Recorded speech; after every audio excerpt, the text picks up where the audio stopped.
किसान की कहानी। रमुआ की समझदारी। गांव के बाहरी छोर पर रमुआ नाम का एक किसान रहता था। उसकी सादगी और मेहनत पूरे गांव में मशहूर थी।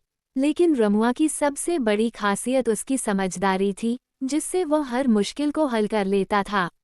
रमुआ का परिवार छोटा था। उसकी पत्नी गंगा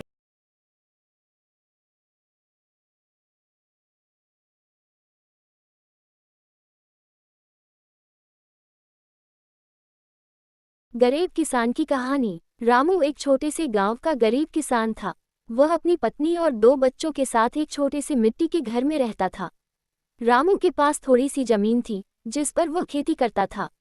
उसकी जमीन उपजाऊ नहीं थी, लेकिन रामू अपनी मेहनत से किसी तरह परिवार का पेट पालता था। बारिश के भरोसे खेती करना उसकी मजबूरी थी, और जब बारिश कम होती तो फसल खराब हो जाती। एक बार भयंकर सूखा पड़ा और रामू की सारी फसल बर्बाद हो गई। घर में खाने के लिए अनाज भी नहीं बचा। रामू ने कई जगह मदद मांगी, लेकिन गांव के लोग खुद परेशान थे। हिम्मत हारने के बजाय रामू ने गांव के पास के शहर में मजदूरी करने का फैसला किया। शहर में जाकर रामू ने एक निर्माण कार्य में मजदूरी शुरू की। उसकी ईमानदारी और मेहनत देखकर मालिक ने उसे नियमित काम देना शुरू किया।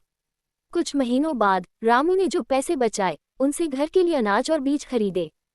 फिर से खेती शुरू करते हुए रामू ने आधुनिक तरीकों और नई तकनीकों के बारे में सीखा। उसने पानी की बचत और बेहतर खाद का इस्तेमाल करना शुरू किया। धीरे धीरे उसकी फसल अच्छी होने लगी। अब रामू न केवल अपने परिवार का पेट भर पा रहा था, बल्कि कुछ पैसे भी बचाने लगा। रामू की कहानी यह सिखाती है कि चाहे परिस्थिति कितनी भी कठिन क्यों न हो, मेहनत, ईमानदारी और उम्मीद से हर मुश्किल का सामना किया जा सकता है।